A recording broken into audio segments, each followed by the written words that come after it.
Assalamualaikum warahmatullahi wabarakatuh. Sebelumnya izin memperkenalkan diri, nama saya Fadilah Ramadan dengan NIM 121210026. Kemudian dengan kawan saya, Izin memperkenalkan diri, nama saya Fazalah Nugraha Syaroni dengan NIM akhir 024. di sini kami akan mempresentasikan hasil dari tugas kewirausahaan teknik sipil kami, yaitu perencanaan bisnis plan, jasa desain, dan renovasi rumah tumbuh sebagai pilihan pembangunan yang fleksibel. Untuk itu, kami akan lanjut ke slide berikutnya. Yang dengan outline sebagai berikut. Yang pertama ada bab 1 pendahuluan, kemudian bab 2 pembahasan, bab 3 perencanaan bisnis, bab 4 real bisnis, dan bab 5 penutup. Kemudian yang bab 1 pendahuluan.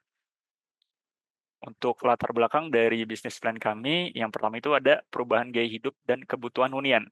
Masyarakat kini menginginkan hunian yang fungsional, estetis, dan nyaman sebagai cerminan gaya hidup mereka.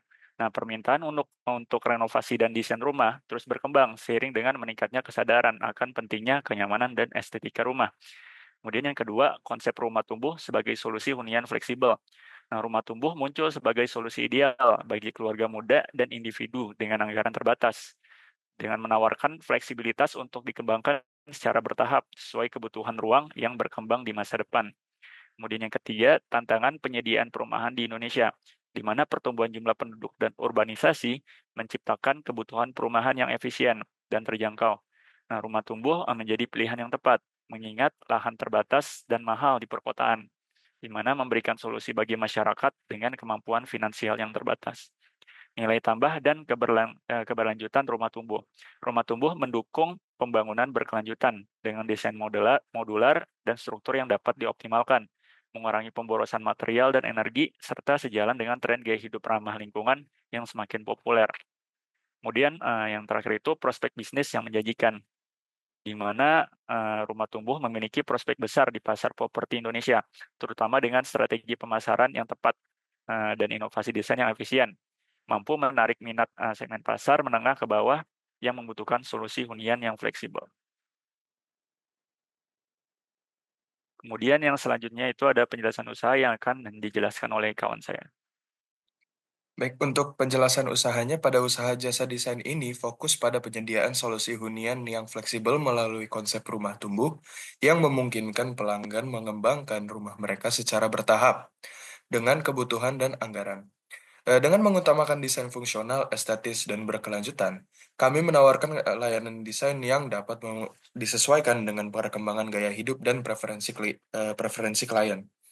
Selain itu, kami juga memberikan layanan renovasi yang membantu meningkatkan kualitas dan juga nilai jual rumah, serta memastikan setiap proyek selesai tepat waktu dan sesuai anggaran.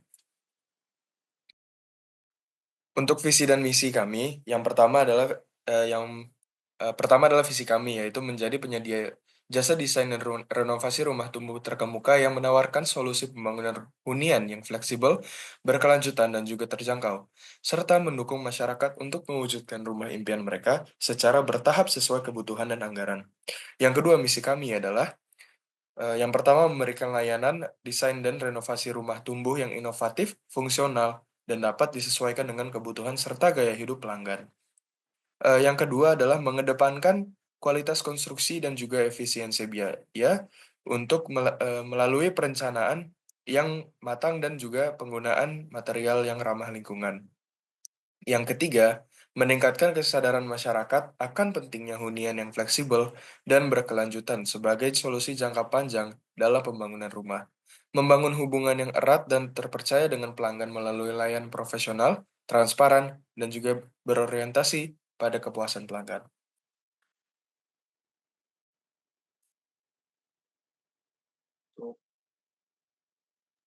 Untuk selanjutnya yaitu potensi bisnis, di mana potensi dari bisnis usaha ini yang pertama itu tingginya permintaan hunian yang fleksibel, kemudian keterbatasan lahan di perkotaan, yang ketiga ada tren gaya hidup modern dan ramah lingkungan, kemudian yang keempat peluang di segmen pasar menengah, dan yang kelima dukungan teknologi dan digitalisasi.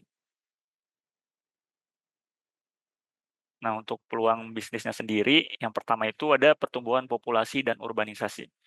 Kebutuhan akan hunian yang ekonomis dan fleksibel meningkat, terutama bagi keluarga muda dan segmen pasar menengah, seiring dengan urbanisasi di Indonesia. Kemudian kenaikan harga lahan di perkotaan. Harga lahan yang terus meningkat mendorong permintaan terhadap rumah tumbuh yang memungkinkan pembangunan bertahap sesuai kemampuan finansial. Kemudian yang ketiga, kesadaran akan keberlanjutan dan efisiensi.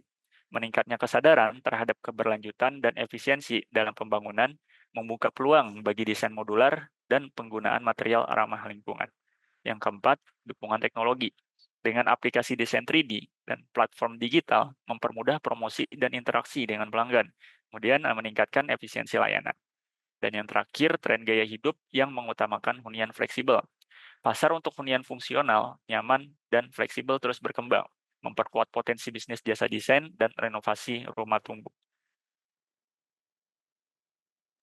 Dan, setelah ini kami lanjut ke bab 2 yaitu, tentang pembahasan, daripada bisnis plan kami.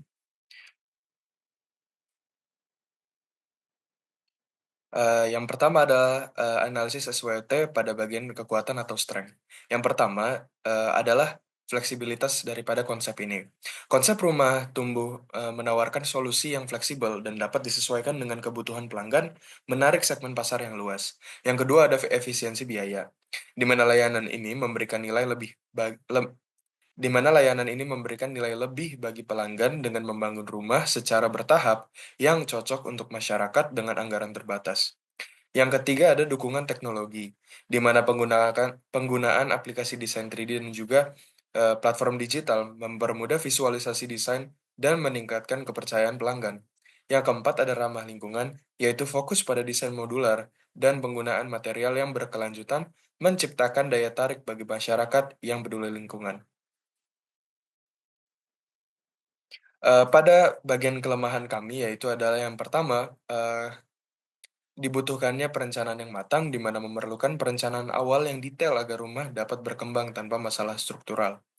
Yang kedua adalah kesadaran pasar yang terbatas, di mana konsep rumah tumbuh belum sepenuhnya dikenal oleh masyarakat luas, sehingga memerlukan upaya edukasi dan promosi yang signifikan. Yang ketiga adalah ketergantungan pada mitra profesional, yaitu membutuhkan tenaga ahli dalam desain dan konstruksi untuk memastikan kualitas pekerjaan sesuai dengan standar eee, yang dipakai pada Eee yang dipakai. Untuk selanjutnya itu ada peluang atau opportunities, yang mana peluang dari usaha ini yang pertama itu ada kenaikan harga lahan. Nah, dengan kenaikan harga lahan membuka peluang besar untuk rumah tumbuh sebagai solusi pembangunan bertahap di tengah keterbatasan lahan di perkotaan. Kemudian yang kedua, pasar yang belum terjamah, di mana banyaknya keluarga muda dan segmen menengah yang membutuhkan hunian terjangkau, dengan menciptakan pasar potensial yang luas. Kemudian yang ketiga, dukungan tren gaya hidup modern.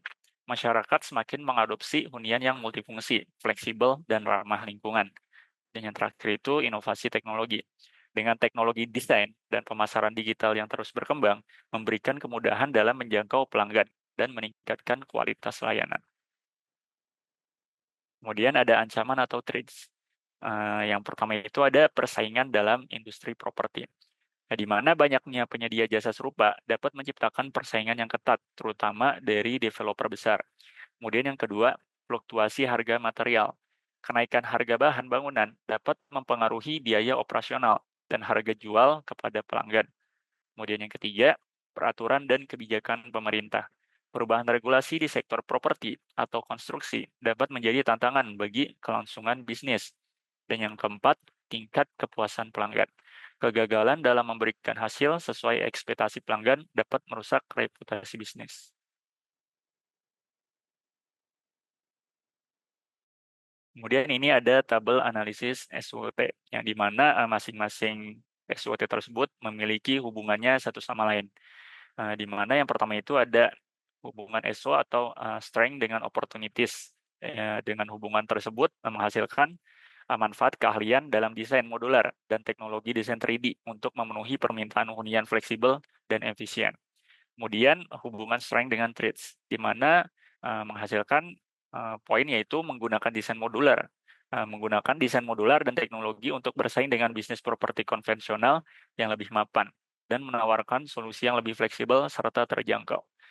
Kemudian di samping itu ada hubungan antara weakness dengan opportunities, yang mana yang pertama itu mengatasi keterbatasan sumber daya dengan memanfaatkan teknologi untuk menjangkau pasar lebih luas tanpa perlu memperbesar tim secara cepat. Kemudian mengedukasi pasar tentang konsep rumah tumbuh melalui pemasaran digital dan konten edukatif untuk memanfaatkan tingginya permintaan akan solusi hunian fleksibel. Dan yang terakhir itu hubungan weakness dengan threats atau ancaman. Yang pertama itu mengatasi ancaman fluktuasi harga bahan bangunan dengan membangun kemitraan strategis dan mengedukasi pasar tentang rumah tumbuh serta memastikan kualitas material yang terjangkau. Kemudian yang kedua, mengatasi ancaman dari persaingan dan fluktuasi harga bahan bangunan dengan membangun kemitraan strategis serta meningkatkan kapasitas tim desain dan konstruksi. Itu adalah hal yang solusi yang akan diberikan gitu untuk mengatasi berbagai permasalahan tersebut. Selanjutnya akan dijelaskan oleh kawan saya. Baik, untuk bab 3 ini yaitu merupakan perencanaan bisnis. Bisa dilanjut?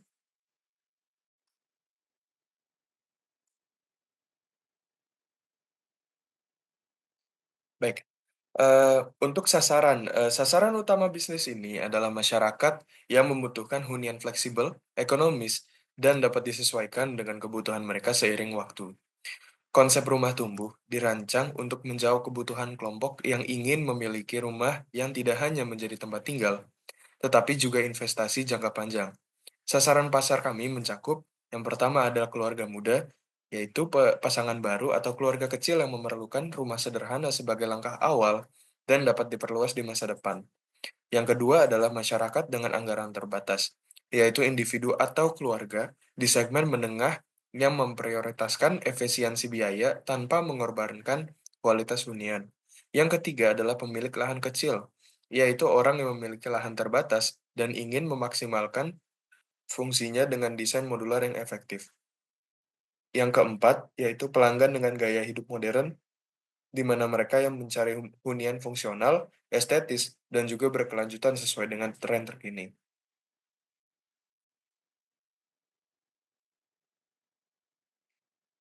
Baik, untuk target pasar kami, target pasar lebih spesifik berdasarkan lokasi geografis, demografi, dan preferensi pelanggan. Untuk lokasi geografis, yang pertama ada perkotaan dan pinggiran kota dengan lahan terbatas serta harga properti yang tinggi. Yang kedua adalah kawasan berkembang yang sedang mengalami peningkatan pembangunan infrastruktur, dengan contoh seperti eh, bagian dari kota Jabodetabek di mana yang dirumorkan akan mencakup lebih banyak pada bagian kota Tangerang dan juga kota Bogor, di mana banyak daripada lahan-lahan tersebut yang masih kurang develop. Yang kedua ada demografi, yaitu yang pertama adalah usia, yaitu 25 sampai 40 tahun, mayoritas keluarga muda atau profesional muda. Yang kedua ada pendapatan, yaitu segmen menengah ke bawah dan menengah ke atas dengan rentang pendapatan yang memungkinkan pembangunan bertahap. Yang ketiga adalah psikografi, yaitu pelanggan yang mengutamakan hunian fungsional, hemat biaya, dan ramah lingkungan. Dan ada juga individu atau keluarga yang memiliki visi jangka panjang dalam merencanakan hunian mereka.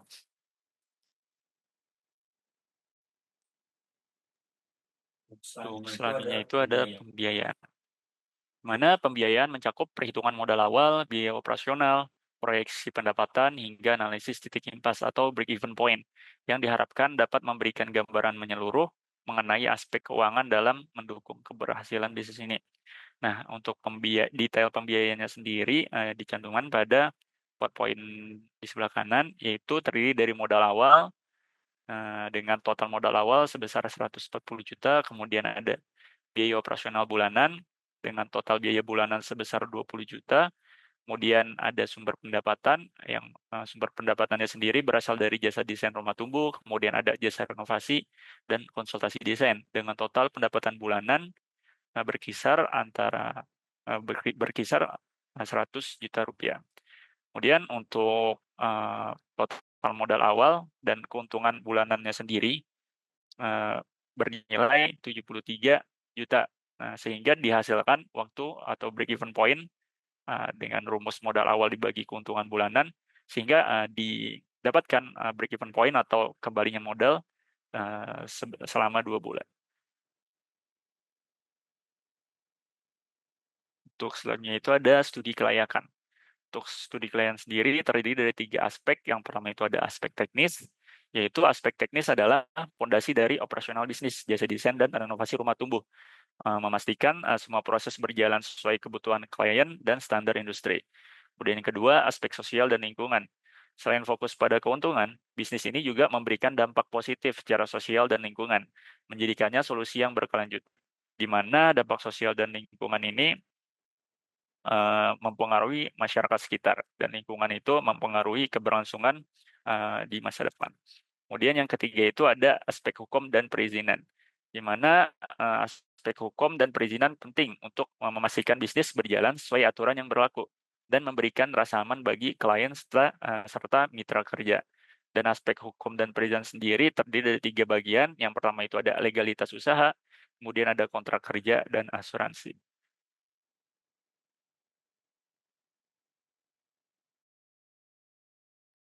Baik, untuk lokasi daripada usaha kami, yaitu adalah perusahaan ini direncanakan akan berlokasi di Jalan Bougainville, Blok BB13, nomor 7 Sukaromi Baru, Kecamatan Sukarame, Kota Bandar Lampung. Lokasi tersebut merupakan lokasi yang strategis karena area yang sedang berkembang dengan banyak perminatan renovasi rumah karena meningkatnya jumlah penduduk.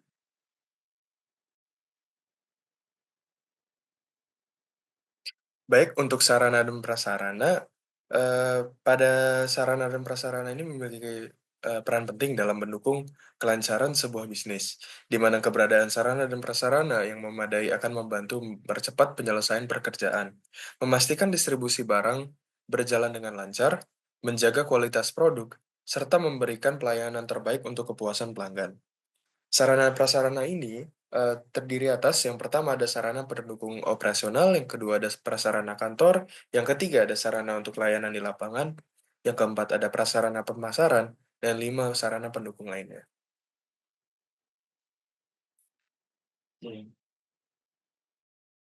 Untuk selanjutnya itu ada sumber daya manusia, di mana sumber daya manusia ini sendiri terdiri dari beberapa bagian atau jajaran. Yang pertama itu ada pemilik usaha atau owner yang berjumlah 1, dengan kualifikasi latar belakang bisa arsitektur, desain interior, manajemen proyek, ataupun lulusan teknik sipil, di mana dengan tugas utamanya itu sendiri perencanaan strategis, kemudian supervisi dan pengambilan keputusan. Kemudian dibutuhkan desainer yang berjumlah 2, yang menguasai software desain seperti AutoCAD, SketchUp, Revit, dan memiliki kreativitas yang tinggi. Kemudian ada supervisor proyek yang berjumlah 1, kemudian ada tenaga konstruksi yang berjumlah 3, kemudian ada staf administrasi yang berjumlah 1, dan staf pemasaran yang berjumlah 1 orang. Yang mana masing-masing posisi ini memiliki tugas utamanya masing-masing. Untuk selanjutnya itu ada bab 4 atau real business. Yang pertama itu ada strategi pemasaran.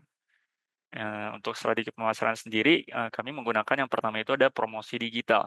Dengan memanfaatkan media sosial seperti Instagram, Facebook, dan LinkedIn, dan website resmi untuk menampilkan portofolio desain, testimoni klien, dan artikel edukasi tentang manfaat rumah tumbuh. Kemudian membuat konten menarik seperti video animasi, desain 3D, dan foto before after renovasi secara rutin untuk menarik perhatian audiens. Kemudian ada kerjasama strategis, di mana kerjasama strategis ini untuk membangun hubungan dengan pengembang perumahan, toko material, dan komunitas arsitektur lokal untuk memperluas jaringan pelanggan. Kemudian ada promosi langsung. Yang pertama itu ada pemasangan spanduk di lokasi proyek dan penyebaran brosur di area perumahan untuk menjangkau pelanggan lokal. Kemudian ada partisipasi dalam pameran properti atau seminar arsitektur untuk memperkenalkan layanan kepada audiens yang lebih luas. Kemudian ada penawaran khusus, yaitu menyediakan layanan konsultasi gratis dan paket desain fleksibel untuk menarik perhatian keluarga muda, pemilik anak kecil, dan masyarakat yang ingin merenovasi rumah mereka secara bertahap.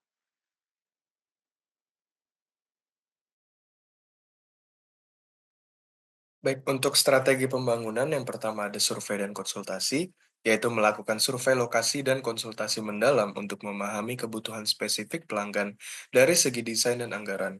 Yang kedua adalah pembangunan bertahap, yaitu menerapkan konsep rumah tumbuh, memungkinkan pengembangan rumah dilakukan secara fleksibel tanpa mengganggu struktur yang sudah ada. Yang ketiga adalah keberlanjutan dan kualitas, di mana menggunakan bahan bangunan berkualitas tinggi dan ramah lingkungan untuk memastikan keberlanjutan dan daya tahan hasil akhir. Yang keempat adalah kolaborasi dengan tenaga ahli, yaitu melibatkan tenaga ahli lokal yang berpengalaman untuk memastikan standar keselamatan dan kualitas pada setiap tahap konstruksi. Dan yang terakhir adalah pengawasan proyek, melakukan pengawasan proyek secara ketat oleh supervisor untuk menghindari kesalahan teknis dan memastikan pekerjaan selesai tepat waktu.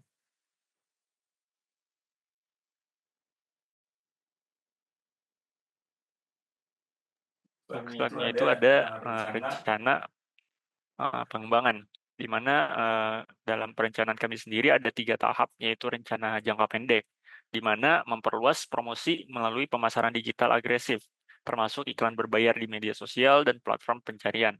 Kemudian diversifikasi layanan dengan menambahkan konsultasi desain interior dan pengelolaan proyek penuh, yaitu pengadaan material hingga pelaksanaan renovasi.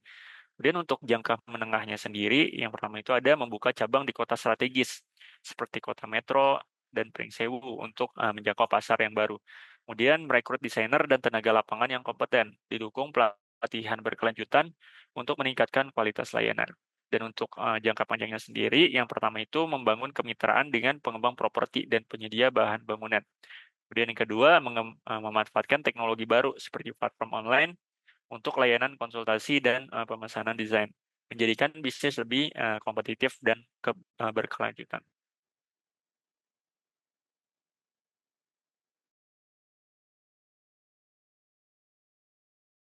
Eh, dan pada bab terakhir yaitu bab 5 atau penutup,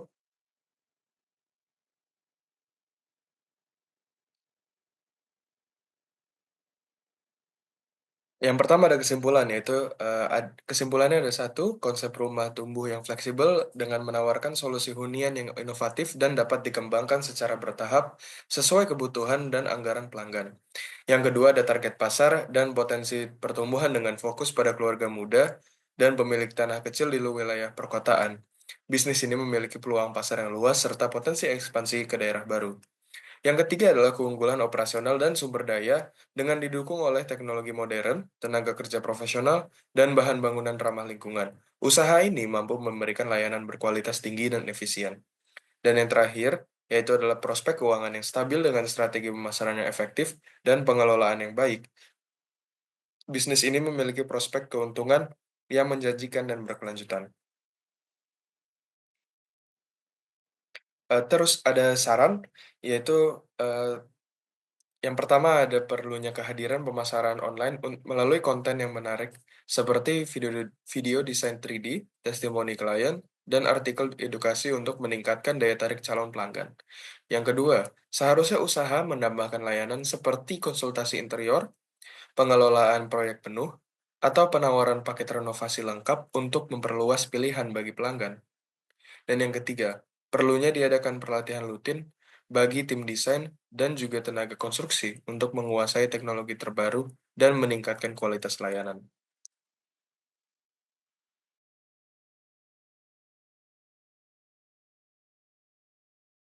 Demikian hasil presentasi dari kelompok kami. Apabila ada kesalahan ataupun kekurangan, kami ucapkan mohon maaf. Sekian, terima kasih. Wassalamualaikum warahmatullahi wabarakatuh.